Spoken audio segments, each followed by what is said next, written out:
Hoy es el séptimo domingo después de Pentecostés y la lectura de hoy es de la carta de San Pablo a los romanos. Hermanos, hablaré a lo humano en atención a la flaqueza de vuestra carne. Como habéis entregado vuestros miembros a la esclavitud de la impureza y la iniquidad, empleadlos ahora para que sirvan a la justicia, para la santificación. Cuando eres esclavos del pecado, sacudisteis el yugo de la justicia. ¿Qué fruto sacasteis entonces de ello? Ahora os avergonzáis, porque al fin de todo esto es la muerte. Mas ahora que estáis libres del pecado y habéis sido hechos siervos de Dios, cogéis por fruto vuestro la santificación, que tiene como fin de la vida eterna. Porque la paga del pecado es la muerte, y el galardón de la virtud, la vida eterna en Jesucristo nuestro Señor. Y nos ponemos de pie para el Santo Evangelio según San Mateo. En aquel tiempo dijo Jesús a sus discípulos: Cuidaos de los falsos profetas que vienen a vosotros vestidos con piel de oveja, mas por dentro son lobos rapaces. Por sus frutos los conoceréis. ¿Por ventura se cogen uvas de los espinos o higos de los zarzales? Así todo árbol bueno da buenos frutos, y todo árbol malo produce frutos malos. No puede el árbol bueno dar malos frutos, ni el árbol malo dar los buenos. Todo árbol que no da buen fruto será cortado y echado al fuego. Así pues, por sus frutos los conoceréis. No todo el que me dice, Señor, Señor, entrará en el reino de los cielos, sino el que hiciere la voluntad de mi Padre Celestial. Ese es el que entrará en el reino de los cielos. En el nombre del Padre, y del Hijo, y del Espíritu Santo. Amén. Ave María Purísima.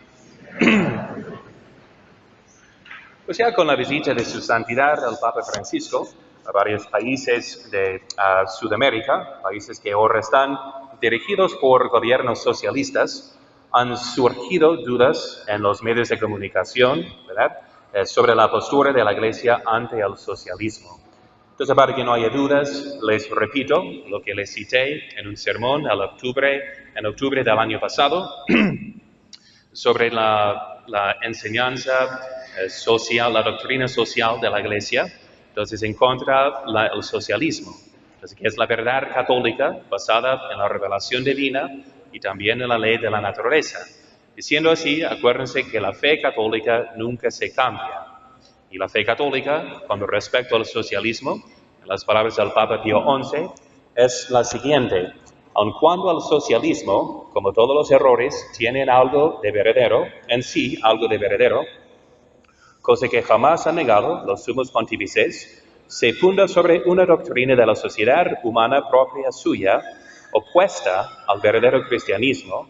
Socialismo religioso, socialismo cristiano, implican términos contradictorios, porque nadie puede ser a la vez buen católico y verdadero socialista. Entonces, esa es la enseñanza católica, y vamos a meditar hoy, o repasar, el por qué el socialismo es intrínsecamente malo, contra la naturaleza humana, y por ende condenado por la Iglesia Católica. Y primero, pues admitamos, ¿verdad?, la verdad que contiene, o el contexto histórico en el cual surgió el socialismo, como cierta reacción en contra del abuso del capitalismo. Entonces, es decir, que aunque cada uno puede ganarse lo suyo y poseer propiedad y bienes privados, sin embargo, el uso de sus bienes debe de ser siempre para el bien común. Esa es la enseñanza de Santo Tomás de Aquino. Y ustedes saben que desde la Revolución Protestante, luego la francesa, masónica, entonces desentronizamos a Cristo como rey de la sociedad. Y ahora pues tenemos un concepto de la política y de la economía que no incluye la moral. Entonces es un capitalismo sin frenos morales, que es básicamente la codicia. Como dice la palabra de Dios, la causa de todos los males, que tiene como consecuencia dos pecados que claman al cielo para venganza.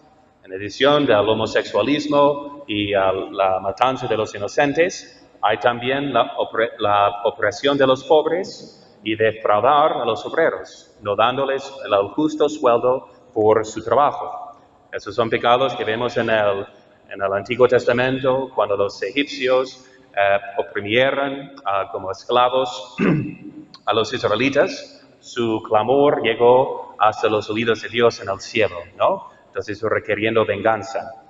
Entonces, eso es el contexto de reaccionar. Entonces, si el socialismo se propone como una solución, diciendo que el gobierno debe de apropiarse todo, así. Entonces, quitando la propiedad privada.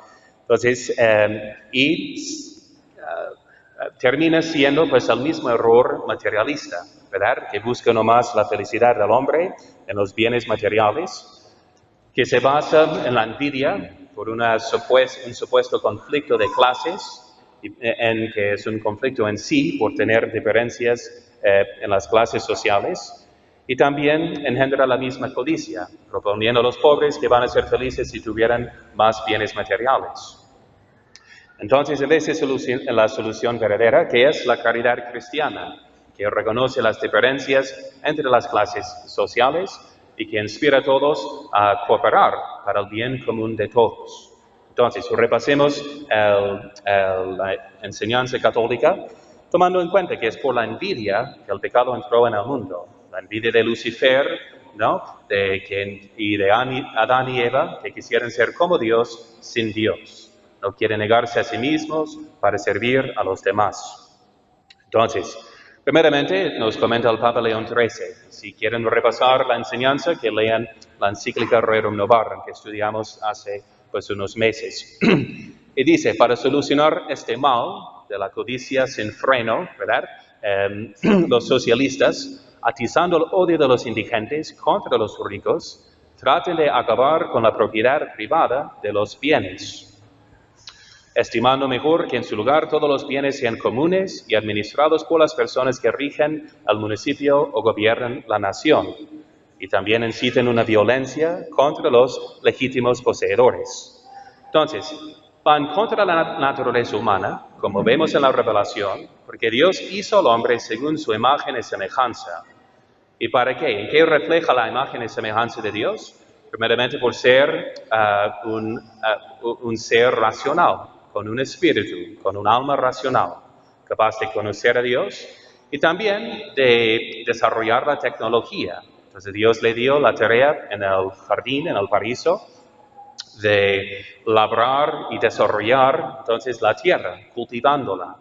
Y el Papa nota que según la naturaleza, la tierra no da sus frutos, tal cual, de una forma ordenada. El hombre tiene que ordenar la tierra y cultivarla para que dé su fruto. Entonces, si el hombre lo hace, ya le pertenece, porque es su labor, es lo que gana de la tierra, y por ende es parte de su derecho, según la ley natural y según la ley divina.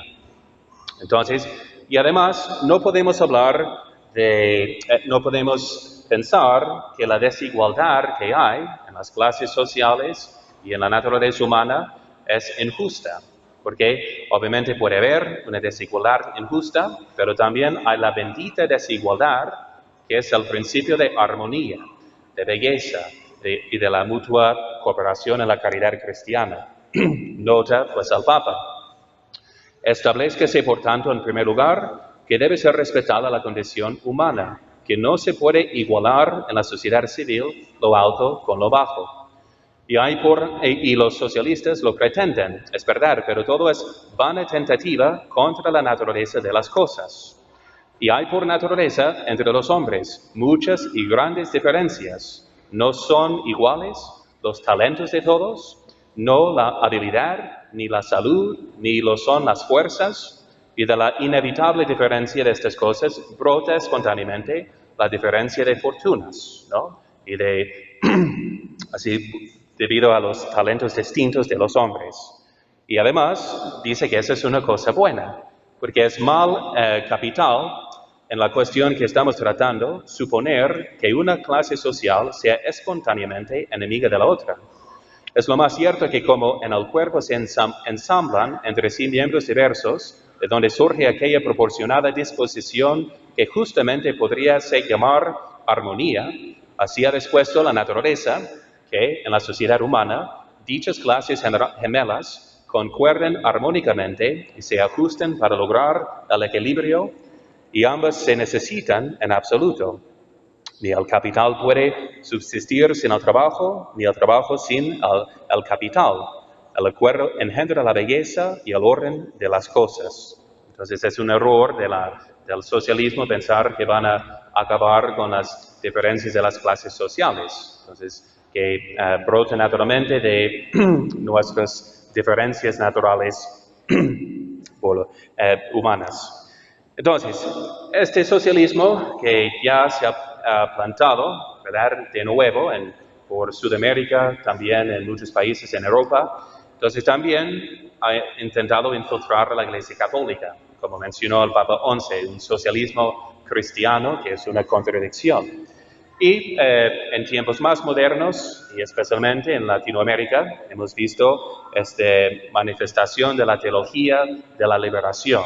Entonces, es una forma marxista con un disfraz, pues una política marxista con un disfraz cristiano, tratando de buscar razones teológicas, diciendo que, por ejemplo, que el reino de Dios consiste en simplemente extender, pues en el orden político y económico, la justicia social, que la misa entonces es un momento como para animar a la gente, más bien incitar ese sentido de lucha y de odio en contra de las otras clases sociales, entonces para que se enojen y luchen, entonces para sus fines políticos. Y también entonces es la herejía, digamos, de horizontalismo, y engendra por fin pues la violencia, ¿no? Y ustedes saben, en eso imitan y siguen con la misma dinámica del comunismo, que es responsable por alrededor de 100 millones de muertes en el siglo pasado. Esos son, según los estudios científicos, ¿no? 100 millones de personas han muerto por causa del comunismo, esa revolución así siempre sangriente. Entonces, dice la Iglesia, entonces condenó pues, esa herejía. Entonces, en su encíclica Libertatis Nuncius, en 1984, explicando en qué aspectos está mal. Pero podemos ver, y para que sea un tema práctico para todos nosotros, la esencia de este error es la esencia de los demás, de tantas herejías más, que es el naturalismo, ¿verdad? Desde Lucifer, quien quiso ser como Dios sin Dios, igual a Adán y Eva, que por envidia entonces pecaron buscando la felicidad en una criatura, en un bien material. Luego, pues, de los judíos que rechazaron a Cristo, también, ¿qué es lo que querían? Lo mismo que quieren los socialistas y estos de la teología de la liberación, pues un rey mesiánico para este mundo, que iban a librar a los judíos de sus opresores romanos paganos, ¿no? Entonces, y por eso cuando el Señor no se presentó como rey de este mundo, lo rechazaron. Y también, como vemos en la masonería, en la encíclica de Humanum Genus de León XIII, entonces explica que la esencia de su error es naturalismo, de subordinar a Dios y a su iglesia al hombre. Entonces la iglesia solo es útil en cuanto sirva pues, a fines humanos, y no es el hombre que está hecho para pues, la gloria de Dios, a la cual llega a través de la iglesia. Entonces, y él menciona en esa encíclica que son ellos responsables por esta guerra en contra de la cristiandad y también por el comunismo y socialismo. Entonces, ¿qué son los errores, por fin, de esta teología de liberación, de este disfraz católico que se pone al socialismo? Entonces, pues tomando el ejemplo de nuestro Señor, que siendo rico se hizo pobre, y aunque era de la familia noble de David, real, la casa real de David, entonces quiso nacer y vivir como pobre. Entonces, y anuncia su evangelio diciendo, bienaventurados son los pobres de espíritu, porque de ellos es el reino de los cielos. Pero nótense que no dice que bienaventurados son los pobres, sino los pobres de espíritu, la cual espíritu de pobreza se encuentra entre ricos. Por ejemplo, mañana tenemos la fiesta de San Enrique Emperador, quien pues era encargado de todo un imperio y, sin embargo, vivió con un espíritu de pobreza. Él escuchó en un sueño profético que dentro de 8, y pensaba que iba a morir en 8 días. Entonces se preparó para la muerte, pasado 8 días, entonces se siguió preparándose para 8 semanas, luego 8 meses, luego 8 años, al fin de los cuales recibió la noticia que iba a ser emperador. Pero así manejó su imperio, siempre ante sus ojos, teniendo ante sus ojos la muerte, sabiendo que mañana iba a rendir cuentas a Dios y que no iba a llevar nada de este mundo consigo.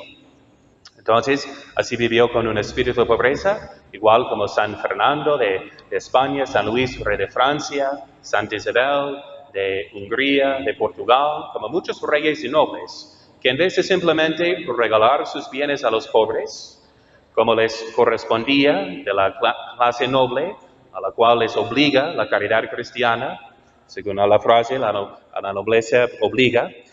Entonces ellos utilizaron sus bienes para crear pues una sociedad cristiana con instituciones de educación y de digno trabajo para ennoblecer a la gente, para que tuvieran un trabajo y una forma de vivir como hijos de Dios. Entonces obviamente conservando su herencia, pero así para multiplicar sus talentos para el bien común de los demás. Igual, pues hay pobres, enteramente pobres, que no tienen el espíritu de pobreza, que viven con la misma codicia de buscar su felicidad nomás en tener más bienes materiales, que caen en pecados de robo, etc. Entonces, y que viven infelices por la falta de espíritu de pobreza. Entonces, acuérdense a veces hacen la objeción de los Hechos de los Apóstoles, notando cómo los apóstoles exigieron de la primera comunidad cristiana en Jerusalén que vendieran todos sus bienes y que les dieran al colegio apostólico. Entonces, ¿por qué insistieron en una forma comunista de vivir? No. Entonces, en el primer siglo, el Señor había profetizado, antes de que pasara esta generación, entonces Jerusalén será destruido. Y al quedarse con los bienes materiales como propiedad privada, era una negación implícita de esta profecía. Se consideraba como una herejía que negaba lo que dijo el Señor. Entonces, por eso insistieron en eso.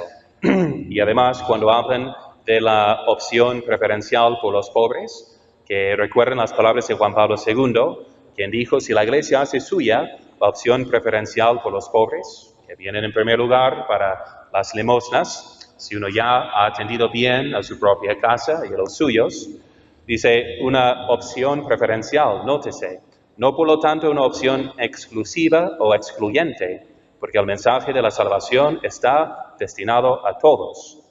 Entonces, los de la teología de liberación quieren que no es una iglesia solamente de los pobres, ¿no? Entonces, por fin es la subordinación del Evangelio a la justicia social, en el sentido político-económico, que termina engendrando la misma codicia entre los pobres, que es, como dije, como nos dice la palabra de Dios, la causa de todos los males. Y vemos que el Señor no vino a rescatar ni a su propio pueblo, ¿no?, que estaba oprimido en ese momento por los romanos, sino quiso establecer la ley de caridad que iba a convertir a todas las gentes, a todas las naciones, y establecer lo que vimos por fin con la conversión de Constantino, la cristiandad, donde hasta los gobernantes y los nobles ponen en práctica la caridad cristiana. Y además, notamos que el Señor tampoco vino para quitarnos todos nuestros sufrimientos, que el sufrimiento es salvífico, entonces es para nuestra redención y santificación. Acuérdense que era la penitencia que dio Dios a Adán, para que se santificara con sudor y entre espinas. Así nos enseña a no vivir para este mundo. Entonces, ¿y cuántos santos han renunciado a sus bienes para ser más felices? Que es más, cuán difícil es para el rico entrar en el reino de los cielos. Mientras los que viven con una sencillez y pobreza de espíritu, pues serán los más ricos en el cielo. Y además nos menciona el Papa en otra encíclica, que les recomiendo, Libertas, Entonces, sobre la libertad, que la libertad, aunque es un bien natural, entonces en ella no consiste la felicidad. Porque la libertad implica todavía una imperfección, a saber, la capacidad de pecar y de perder pues el fin del hombre, que es la vida eterna. Entonces, dice que nos recuerda de la frase, conoceréis la verdad y la verdad os hará libres. Entonces, que es solo por conocer y practicar la verdad que vamos a tener la verdadera libertad de espíritu, de la cual nos habla hoy pues el apóstol, que es la libertad de la liberación de nuestros pecados. En eso consiste la felicidad del hombre. Entonces, por eso el apóstol puede decir, siervos, obedeced a vuestros amos terrenales con temor y temblor, con sencillez de vuestro corazón, como a Cristo. No les incita a la rebeldía, sino a santificarse, según en su estado social, sabiendo que no necesitan más poder para ser felices, sino necesitan más virtud. Obviamente, podemos enfrentar y luchar contra las injusticias, obviamente buscando siempre las formas más justas y pacíficas, ¿verdad? Pero por fin recordemos que nuestra salvación, nuestra felicidad no depende tal cual de bienes materiales. Por eso el apóstol dice, como entristecidos, mas siempre gozosos, como pobres, pero enriqueciendo a muchos, como no teniendo nada, aunque poseyéndolo todo. Y el Papa por fin nos da la solución, ¿verdad?, para estas cuestiones sociales, diciendo que lo que necesitamos son gobiernos con más fe y con más caridad. Dice, ya que la ansiada solución se ha de esperar principalmente de una gran efusión de la caridad cristiana, entendemos, que compendía en sí toda la ley del Evangelio y que dispuesta en todo momento a entregarse por el bien de los demás, es el antídoto más seguro contra la insolvencia y el egoísmo del mundo, y cuyos rasgos y grados divinos expresó el apóstol San Pablo en estas palabras. La caridad es paciente, es benigna, no se aferra a lo que es suyo, lo sufre todo y lo soporta todo. Así entonces nuestra liberación por fin consiste en ser pues libres del pecado, de hacernos siervos de Dios, y quien es el único que satisface nuestro corazón inquieto y a quien solo podemos poseer, no en este valle de lágrimas, sino solamente en el reino de los cielos. Y así sea. María, Madre de Gracia, Madre de Misericordia,